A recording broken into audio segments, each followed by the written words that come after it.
Hi, I'm Cassidy. And I'm Amanda. And we're the hosts of Drinking the Kool-Aid, a comedy podcast dedicated to the mysterious. Tune in every week while we cover two chilling tales about everything from cults to aliens to the paranormal, all with a sense of humor. So grab a drink and tune in to Drinking the Kool-Aid wherever you get your podcasts.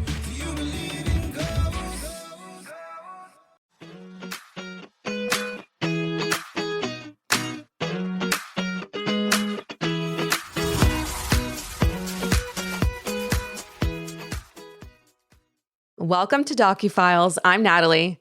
And I'm Paige. And just a quick reminder for next week, we are watching Amy Bradley is Missing. It's available on Netflix, so be sure to tune in to that so you can join in the group chat for our conversation next week. But this week, we're discussing the documentary, There's Something Wrong with Aunt Diane. It came out in 2011. It's based on the horrific accident that took place on July 26, 2009, when Diane Schuler drove the wrong way on the Taconic State Parkway and killed 8 people, including her 2-year-old daughter and 3 young nieces. The documentary crew reached out to the family 6 months after the accident, and we basically follow her husband, Danny, and her sister-in-law, Jay, as they try to figure out what exactly happened to Aunt Diane, or Diane Schuler. This documentary, to me, leaves listeners with about as many questions, and not to trivialize their experience, as the family has. You are left not understanding what happened at all. As Natalie mentioned, Diane got on the Taconic State Parkway in 2009 with her children and nieces in the car and drove for about 2 miles going the wrong way. This includes lots of 911 calls from passersby, including one couple who was getting off the state parkway while she was getting on, going in the wrong direction. So they were getting off on the off-ramp correctly, and she was getting on via that off-ramp, thus ended up going the wrong way, again, for 2 miles. People were very concerned, and we still don't know why. And there's so many more questions, too, that we're going to get into. And it's also important to note that she was going 80 miles per hour the wrong way on what's basically the freeway.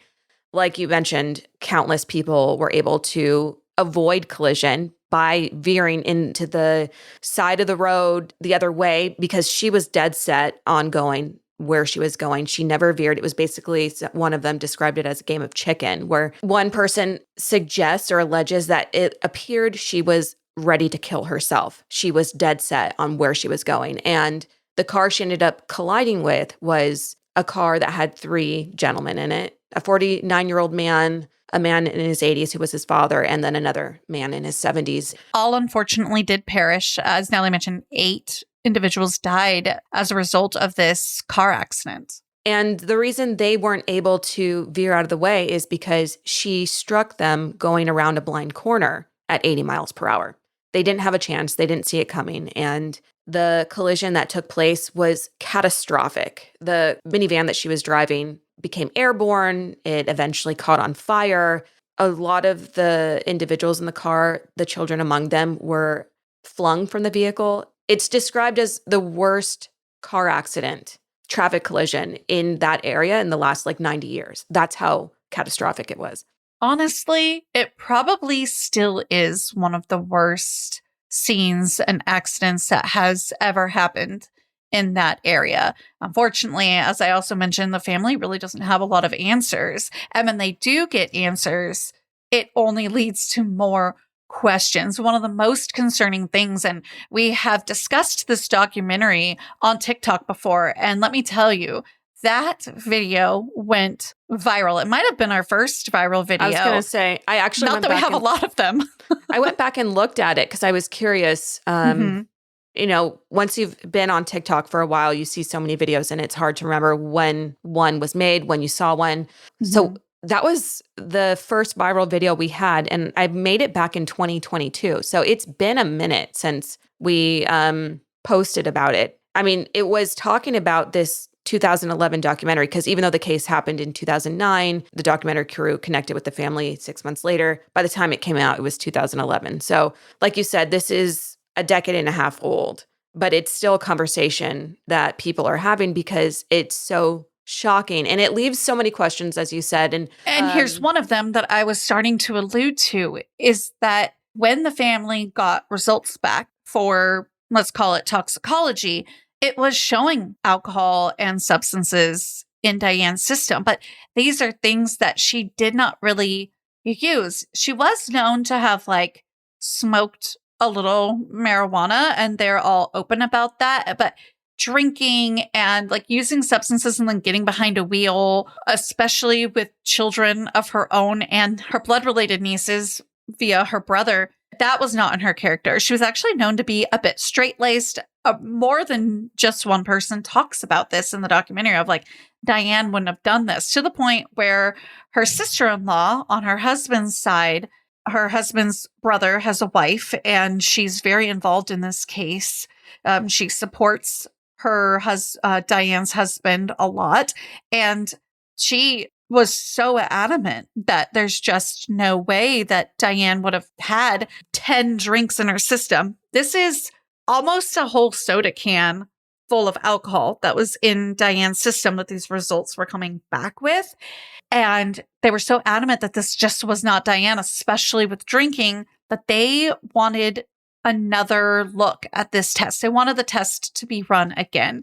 And guess what? It was run again, and the results came back the same. So again, it's this thing of, yay, we got answers of what could have potentially happened. There was alcohol in her system, but the question remains as to why, and why 10 drinks, even if there was alcohol in her system.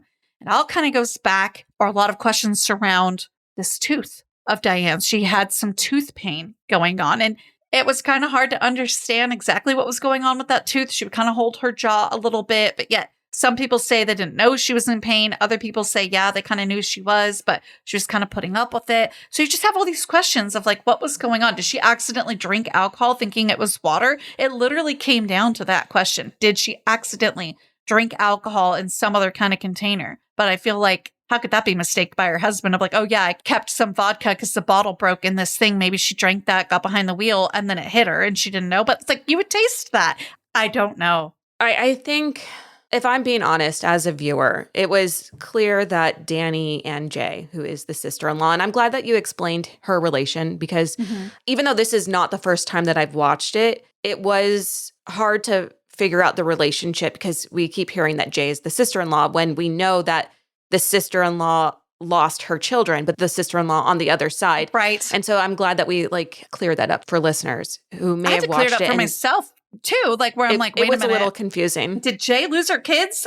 Oh no, that was Jackie Vance with Warren, or I believe that's her brother's name was Warren. Warren and Jackie lost their children. Yes, their 3 daughters. And that is Diane's older brother and sister-in-law. And then Jay is her sister-in-law via her husband. But it was a little bit confusing because even Jay has a picture of all the kids in the accident on her fridge. And it's like, I don't know if I would have my like sister's niece and nephew that I'm not related to on my fridge. But then again, these are different circumstances. It seemed like a pretty close-knit family. We do learn a little bit about Diane and her upbringing, which they feel like it comes into play a little bit. She was the only daughter of her parents. Her mom left at a very young age, and she sort of took on this role as woman of the house. And that's how one of her friends describes it, which I thought was unusual and a little bit dated, given that she had 4 older brothers who could probably chip in as well. But I guess she always had this maternal instinct in her, even being the youngest child and the only quote unquote woman in the house. And she sort of carried that on into her teenage years and adulthood. And her friends talk about how, yes, she was maternal, but she was also, as you said, straight-laced. And she was very, I don't know if they use the word uptight, but she seemed to have a need for control.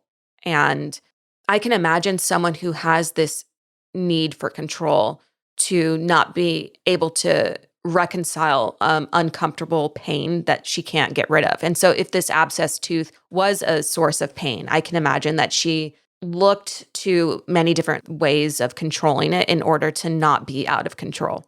That's a great point. Or maybe even just reconciling with the fact that it was something more serious than it was, because mouth problems are very serious. It can affect your health drastically. Your heart can be affected by different types of infections in your mouth. So it is extremely important when you have an infected tooth or any kind of abscess or whatever a dentist might find. It's very important to heed that and get those things taken care of. So I think, yeah, it would be hard to succumb to that. Also, it's just kind of scary and painful to have things in your mouth worked on. And also, guess what else it is? Extremely expensive. We do not have dental as part of our health insurance in the US. So you have to either have separate dental insurance or you pay out of pocket. And I think a lot of people take that risk. They just pay for their cleaning every 6 months, which is pricey in itself, and then hope for the best. And you got to have work done. Maybe that was a consideration for them as well, and why she wouldn't have been jumping to get this pain fixed. I mean, there are so many reasons, understandably, why it was something that was lingering. It does make me question if maybe money was behind it, because we do know that she was the breadwinner of the family. So in the family, it's Diane Schuler, her husband Danny, and their 2 kids, Aaron and Brian. Brian's about 5, Aaron's about 2, and Diane is actually, this was shocking to me, but not far apart from how old we are currently. She was in her late 30s. Just 37. And so, she had a lot on her plate. She was making about $100,000 working as a pretty high up position for, I can't even think of what the business was, but that's pretty decent money for 2009, to be honest. That was gonna help you make it in many areas. Although, of course, you were going to be living, a middle-class lifestyle, but that was definitely not low income. She was working at Cablevision. Thank you for jumping in. So yeah, it was Cablevision. She was a responsible supervisor. And like you said, in 2009, it was pretty good money. Now, still good money, but things are a little bit tighter. I busted out the inflation calculator, you know me. And in July of 2009, when the accident happened, $100,000 a year would have been equivalent to about $151,000. And we also have to remember this is a 2-income household. Danny's also working. So then you've got Danny. Mm-hmm. So they were making it, and hopefully, depending on how they spent their money, they would have been able to afford that. But I mean, again, you also have 2 young kids. Mm-hmm. So it's not always that easy, especially with kids. So still, those money things could have come up about it, especially if you didn't opt for dental insurance or your employer didn't offer it, or, you're looking at thousands of dollars for a root canal or whatever she would have needed. And we also have to consider that perhaps the idea of this abscessed tooth causing a stroke or some sort of medical event is just a reason that Danny and Jay were able to come up with to explain what happened. Because to me, while watching it, it's very clear that he's in denial and Jay's enabling this train of thought, because they go on to talk to a specialist that they hire out of pocket, Dr. Spitz, and they're talking to him about Diane's autopsy, the toxicology report, all of it. And they just want answers from a third party. And I know you've got more to say, so sorry to interrupt. I found it interesting that this Dr. Spitz was sort of sitting on results, or somebody was sitting on results of this second autopsy. That was Tom Ruskins, the private investigator that they had hired. So he sat on it for a while. Oh yeah, and then the Dr. Spitz was a little bit more friendly and was more of like a person that was kind of mentoring them through understanding what they were reading and what his conclusion was. He was another pair of eyes on it. So yeah. I mean, they got some of the right things going. We did the test again, and you had professionals on it, but I did find it so interesting that Mr. Ruskins stood on those results again when this family is waiting and waiting and waiting for them. They thought they were going to have to try to order them again. They thought it never happened. Well, and they just didn't have the money to order them again. But I do want to go back to the Dr. Spitz interaction, because I did take notes on this. And I took notes on this particular moment because it felt like Dr. Spitz was a little bit holding back in trying to convince them that their train of thought wasn't reasonable. And so let's see what I have on my notes just for everyone. So Dr. Spitz is privately hired by the family. He even had trouble following their train of thought because Jay and Danny sit down with Dr. Spitz and they're like, okay, so let's talk about this abscess tooth. And he says, it really doesn't make sense. That's a quote I wrote down that Dr. Spitz says. It really doesn't make sense. And they're trying to convince him, well, couldn't this happen though? If she had an abscess tooth, couldn't it lead to a stroke that would lead to this sort of delirium that Diane was in? And he says, yes, but like it would be so unlikely, and it doesn't explain the fact that she was twice the legal limit of alcohol and she had THC in her system. And then he ends their conversation. This is Dr. Spitz ends his conversation with Danny and Jay saying that, quote, he sincerely hopes they find peace with this. And I wrote, that's what it is, what this is, isn't it? Like, to me, they're trying to reconcile the Diane they knew with the Diane who did this. Right. And here's another piece of context. Daniel is quoted as saying, she was not an alcoholic. My wife may have been suffering from some sort of medical crisis, such as a painful tooth abscess that led to the reckless driving.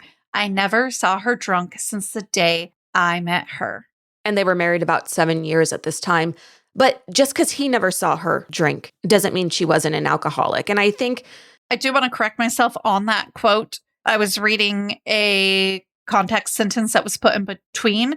He said she was not an alcoholic, and then also said, I never saw her drunk since the day I met her. I don't want to misquote him. So sorry to jump in there like that. But yeah, I don't think it really means that she's not an alcoholic. There's plenty of functional alcoholics out in the world who drive, who go to work, who live their lives, take care of their children. And a lot of people close to them don't realize that they have this issue. Mm-hmm.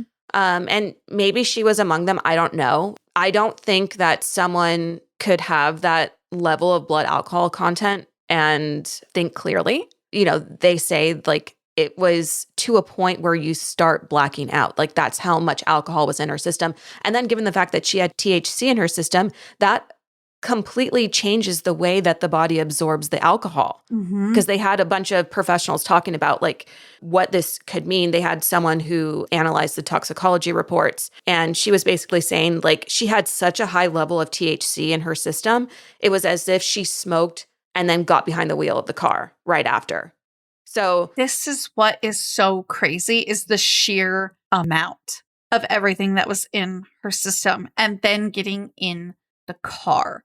I mean, and a lot of times, you know, your body metabolizes at a rate slower than you intake, obviously. And so it could have caught up to her in the car. But I also question, I'm curious, Natalie and listeners, what do we think about the fact of let's say she's in a lot of pain. And what if she, you know, maybe did have some tendencies that Danny was unaware of? Again, a lot of addicts will tell you they are all really great at hiding, specifically alcoholics. Like they will tell you that they will hide different bottles of alcohol in different things in different areas underneath mattresses and beds. And I mean, obviously that's not everybody, but you know, it's a thing. And there was a bottle of alcohol found in the car wreck. So it's not like it's questioned where the alcohol that she consumed came from. It was in the car. And this is all so important. So what do we think about her potentially masking pain? So maybe she does have this tendency with alcohol, alcoholic or not, and this abscess is getting worse, which it would until you get it fixed. You're just going to be in constant pain, and it's probably only going to get worse, I would imagine. And you use substances to numb it, but you used so much because the pain just wasn't going away. It doesn't excuse what she did, but I'm like, is that simply what happened? I mean, it's possible. I don't want to. No, we don't want to theorize too much, but it's like you just keep trying to find a reason when you get into this case or you try to understand it, right? Like you just start asking these questions. And I don't think anyone will ever have more answers to this case because clearly that's what they have to find peace with. They have to find peace with it. And I don't think, at least from the documentary, I think it might have been too soon for Danny to really come to terms with what happened. It seemed like he was really struggling because he's now a single father raising. I guess we should clarify that, yes, 8 people died in the car accident, the head-on collision, but one person did survive. It was Diane and Danny's son, Brian. He's 5 years old, and he was in extremely poor condition when he was found under everything in the wreckage, and he retained nerve damage in his eye, and he has had multiple surgeries. He's in therapy for what happened, and he obviously misses his mom, and he wants, he cries about her, and I don't think Danny's in a place, at least from what was shown in the documentary, he's in a place to handle that. He seems a little bit resentful. He told Jay, which Jay repeats, and I don't know if she should have repeated this, that I know where you're going. Danny said that he never wanted kids, and it was Diane that wanted them, and he doesn't want to live this life. And I just thought, wow, even if he said it, it doesn't mean that you repeat that, because Brian is going to watch this later on. Mm-hmm. He may not understand it right now, but he will.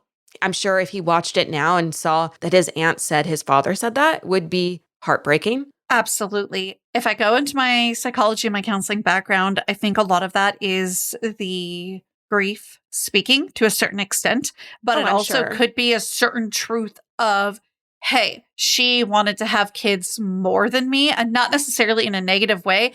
And he follows it up with, she's supposed to be here to take care of this, meaning I think he's missing his partner that would have been helping take care of their child who just went through something traumatic. However, not only did the child go through something traumatic and she's not there, she caused it by driving 2 miles down a state parkway. Well, and did you the wrong direction? Did you catch that her in-laws, so her as in Diane's in-laws and Danny's parents were interviewed for the documentary, and they talk about their relationship with Diane and her relationship with Danny. And, they are part of the people who start the discourse of her being pretty straight-laced and on top of everything. But they also call Danny her third child. And they go on to explain that she handled everything, and Danny was her third child. And they repeat that a couple of times. His mother repeats that. And I thought, okay, so this is a woman who handled everything. Not only was she the breadwinner, but she handled the children. She handled all of the household duties. She handled everything for them. She made the equivalent of today $150,000. She's doing it all. And I think that there's a certain pride in that, but there's also okay, that's not cute, Danny, or Danny's mom. That's not cute. Especially in a dual income household, not cute at all. I think why I bring that up is because that response he gave of, oh, she's supposed to be here. Diane's the one that wanted kids. To me, it feels like it's resentment, but he also feels abandoned. He feels abandoned and ill-equipped for this new role as a parent. Because a single parent. A single parent. He never had to parent before. At least it sounds like that. He never had to be the adult because his wife handled everything for him. And so he feels not only the weight of the grief of her causing the accident, of her passing, of his daughter passing, of his 3 nieces passing, of Diane killing 3 other people, but of the fact that he's been thrown into the deep end. He can barely keep his head above water. And I think we see him in that struggle at this point. That's exactly what we're seeing and hearing in those types of quotes. So if Brian does happen to listen, this maybe is something he and his dad have already discussed, because the documentary has been out for so long now. It's been out for going on 15 years, and it can mean a lot of different things, and things you say can be interpreted in so many different ways. I mean, obviously it's you said what you said, but it's right, where is it coming from and what exactly does it mean? And more importantly, what would Danny say today? Would he say the same? Would he not say the same? Would he say, I was such an idiot, this is what I mean, or this is where that came from? Who knows? So we also want to respect that too. But again, this is what Jay was relating, and she was seemingly affected by hearing this and almost irritated with him of get it together. We've got work to do to figure this out. And I don't have time for you to be saying, well, this is my life now, and just kind of living in this sorrow that Danny seemed to be stepping into. So I think it came from a place of depression, resentment, and just because you meant that you didn't want to have kids, it doesn't mean you never and you hated them. It could mean that. That's awful. It didn't seem like that, though. But it could also mean she's the one who really wanted to have these kids. This is this life that I agreed to have with her, and now she left me. And that Because he's also, yes, his kid lost his mom, but he lost his wife and the love of his life. So who knows what good or bad. I mean, I'm not impressed by that quote, obviously. Not here to defend anything, but I am curious what he would say about it today, selfishly. I'm curious to see if he would still believe that Diane's innocent after all these years. Like, has he changed his mind on, or has he reconciled the Diane he knew with the Diane that did this? Because I can tell that it just was so out of left field for him. And you have to think too, like, this is a family that had just spent the entire weekend camping together. They went to, I'll have the place for you right here, Hunter Lake Campground. And it was Diane, Danny, Brian, Aaron, and then their 3 nieces. They all spent the weekend swimming, hiking, eating marshmallows around the campfire. And then they packed it up and she drove with all the kids and he took the dog and the suitcases. And that's how he left things. He left after a fun weekend with his entire family and his nieces and said, all right, I'll see you at home, babe, basically. And it was supposed to be a 35-minute drive that turned into a 2-hour plus ordeal where his nieces are calling their father, Diane's brother, saying there's something wrong with Aunt Diane. She says she can't see. She doesn't feel well. And there's this frantic search of trying to get to Diane before something catastrophic happens. And they're too late. She had pulled over at one point, or so it seemed, from the phone calls. And she left her phone. They were trying to get to her, but so one of the nieces is called and they're like, what do you see? What signs? And I don't know if we actually said this specifically, but this is in upstate New York. So just to kind of give the setting on the Taconic State Parkway, which we have said, and it seemed like via this phone call that somebody, I can't remember if it was law enforcement or, it was Jackie and Warren, Diane's brother and sister-in-law, that were trying to get to their daughters who were in the car, and they're going, what is going on? Okay, what exit do you see? What mile marker? Like, we're coming. And they did try to get to them, but they couldn't, they weren't there anymore. If they were ever pulled over, they were no longer pulled over. And they knew something was wrong, not only because their daughter was saying, oh, there's something wrong with Aunt Diane, but when Diane was speaking to her brother, she started calling him Danny, her husband's name. And so he's like, okay, something is not adding up. My sister, they thought it was a medical emergency. They were contacting 911. 911 was trying to locate or track her phone. But then it turns out when she had stopped and made that last phone call, made contact for the last time, she left the phone and then eventually made her way onto the parkway going the wrong way. And then those numerous 911 calls came in and it was just too late by the time. That's right. That's how we know that she likely had been pulled over, because the phone got left there. And someone ended up finding it, which, also what I thought was really interesting, which I had never considered, when they were talking about tracking her phone in the conversation, they have to find out whose name the phone bill is under. And her brother's obviously on the phone with 911 and they're trying to get it all situated. And they say, her name's Diane Schuler, but her maiden name's Hance. And they're trying to figure out, they have to call Danny to figure out whose name the phone bill comes into so they know how to track her, even though they have the phone number. And I just had never considered that they need all of that information. Maybe not anymore, but at the time they needed to know who the phone bill came in, whose name, the phone number, and all this additional information.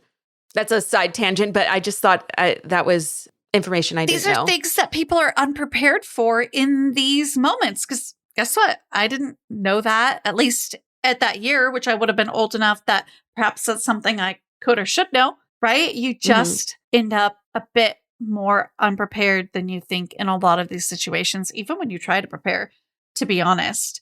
An interesting quote to leave us on today with this documentary from Mr. Ruskins was, would she really want to hurt herself with all those little innocent children in the car?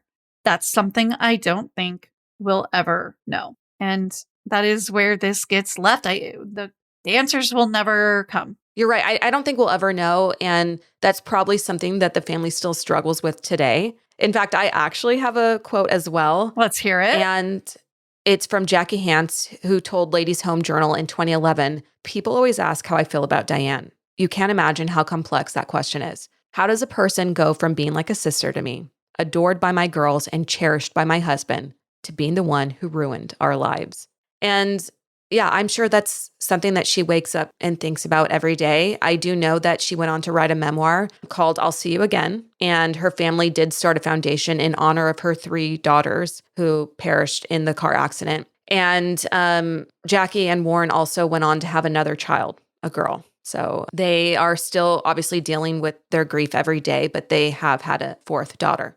I do want to also preface, now that we're kind of wrapping up and talking about Jackie, the van was Jackie's van. I believe she was driving her sister-in-law's van.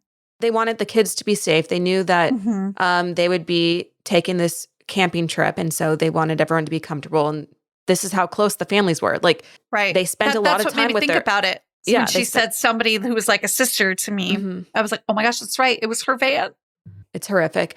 And, I do want to leave one little disclaimer before we end for our listeners, is that even though I had seen this documentary before, it had been a long time. And so when I did view it, I was like, I don't even know how another way to describe it. I was completely shocked that they did include crime scene photos of Diane's body. And I think if you are planning on watching it after hearing this, if you didn't watch it already, just keep that in mind. They don't give a disclaimer. It literally just, they show up on the screen as they're talking about the wreck site. And it was extremely disturbing, honestly.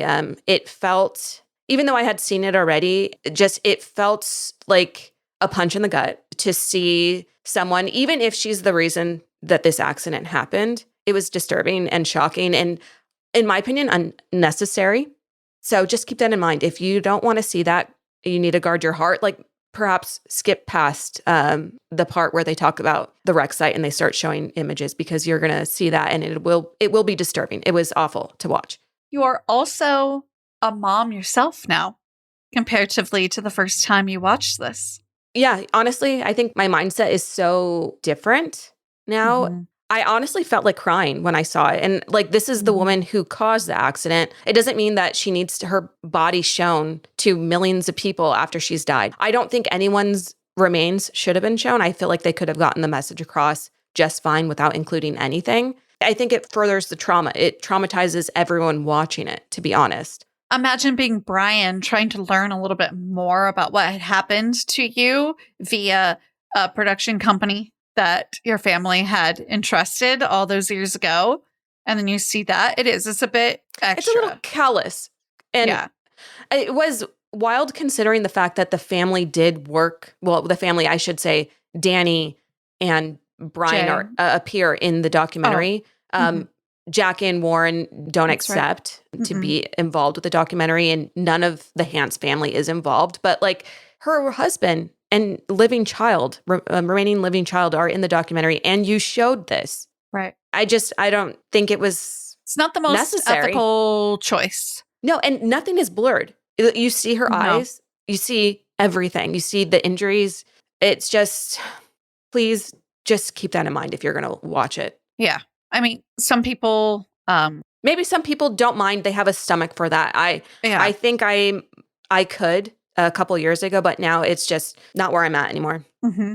Sorry, I didn't mean to give us a tangent, but I really felt like that was important for me to mention. No, I like this. Okay. It's so easy to talk about these things and not bring up those types of concerns or ethics or just trigger warning overall. So I'm glad that you dived into that a bit. Until next week, when we watch Amy Bradley is Missing on Netflix, we will see you on Thursday with coverage of a true crime case that needs your attention, and on Monday with our unscripted episodes for a deep dive. Don't forget, you can follow us on social media at The Murder Diaries Pod. We're everywhere: TikTok, Instagram, YouTube. So be sure to check us out. We'll see you there. Bye. Bye.